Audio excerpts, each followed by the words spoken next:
All right, if you're a Toyota owner, you know the feeling. That check engine light just pops up out of nowhere.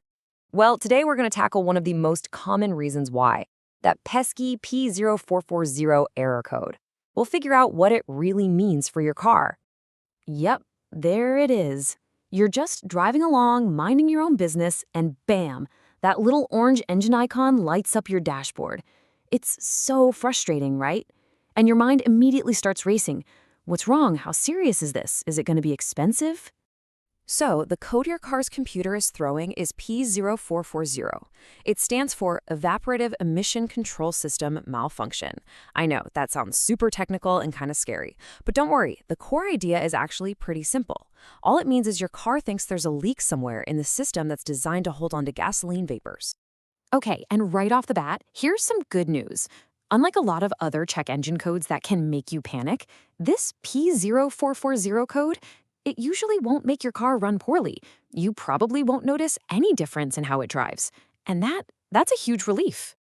But, and this is a big but, you can't just ignore it. Here's why. With that code active, your Toyota will automatically 100% fail an emissions test. So if you've got a smog check or an inspection coming up, yeah, you've got to get this sorted out. All right, so to really get a handle on the problem, we need to know what we're dealing with. Let's talk about the system itself. What exactly is this EVAP system that's causing all the trouble? In a nutshell, its whole job is to be like an environmental guardian for your car. It's there because of clean air regulations, and it's designed to do one thing: capture all those nasty gasoline fumes from your fuel tank and stop them from escaping into the atmosphere. And the way it works is actually pretty clever. It's really just a simple three-step loop. First, it captures the fuel vapors right from the gas tank. Second, it stores them safely in something called a charcoal canister. And third, when you're driving, it sends those stored vapors right back to the engine to get burned off with the rest of the fuel. So capture, store, burn. That's it. Okay, so if the whole point of this system is to be perfectly sealed, then a P0440 code is basically your car screaming, "Hey, there's a leak somewhere."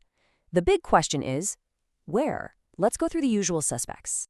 Now, the list of potential causes ranges from something incredibly simple to stuff that's a bit more complex. We're talking anything from a loose gas cap to cracked hoses, maybe a faulty valve, or even that charcoal canister. But we are absolutely going to start with the easiest and by far the most likely cause first.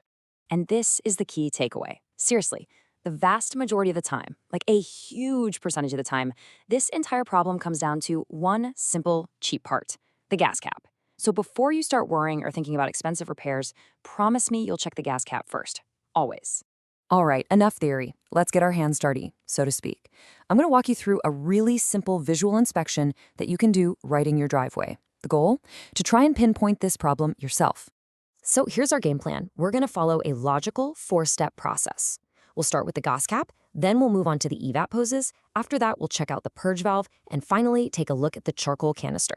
This checklist covers all the heavy hitters. Step 1. First things first, let's go to your gas cap. Is it even tight? Go ahead, unscrew it, and put it back on. Make sure you hear it click a few times. Now, take a really close look at that rubber seal, that O-ring. Does it look dried out? Can you see any cracks? Is it all worn down? If you see any of that, bingo. That's almost certainly your problem right there. And listen, here's a super important pro tip. If it turns out you do need a new cap, please resist the urge to grab a cheap, generic one from the auto parts store. Those aftermarket caps, they often just don't create a perfect seal, and you could end up with the very same code popping right back up. You really want to stick with an OEM part, that's original equipment manufacturer. Just get it from the dealer to be safe. Okay, so if the cap looks good, let's move on to step 2, the hoses. Go ahead and pop the hood.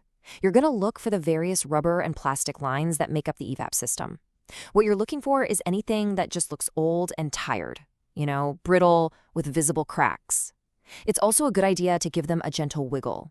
See if any of them are loose or completely disconnected. Next up, we're on the hunt for 2 key components. Under the hood, you're looking for the purge valve. It'll have a couple of hoses and an electrical connector plugged into it.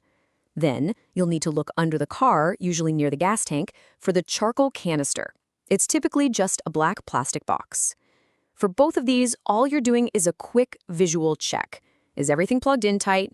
Are the hoses connected to them looking cracked or loose?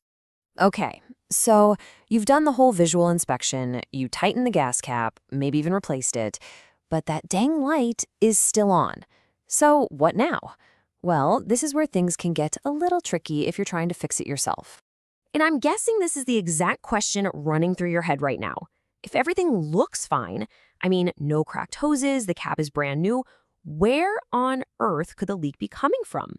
And the answer is that these EVAP system leaks can be tiny. I mean, we could be talking about a pinhole-sized crack in a hose that's tucked away completely out of sight. Or it could be a valve that looks fine on the outside but isn't sealing properly on the inside. These kinds of leaks are pretty much impossible to find just by looking. This is really where the pros have a huge advantage. See, your visual check is fantastic for finding the obvious stuff, but a mechanic, they have a special tool called a smoke machine. What they do is pump a harmless smoke into the EVAP system, and they just watch. Wherever that smoke starts to seep out, well, that's exactly where your tiny hidden leak is. It's honestly the most definitive way to track down the source of a P0440. All right, let's wrap this all up.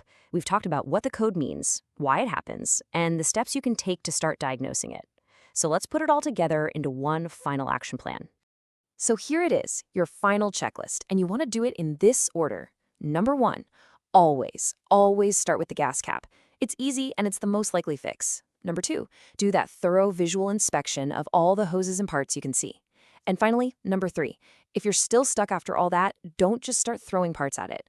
A professional smoke test is your best next move, for sure. Oh, and one last thing. This is important. After you've done a repair, whether it's a new gas cap or fixing a hose, you have to clear the code from the computer using an OBD2 scanner. After that, just drive the car normally for a few days. That gives the computer time to run all its self-tests and confirm that, yes, the leak is really, truly gone for good. You see? That check engine light doesn't have to be some big, scary mystery. With a simple, step-by-step approach, you can turn that frustrating warning light into a puzzle you can actually solve. So the only question left is, are you ready to solve it?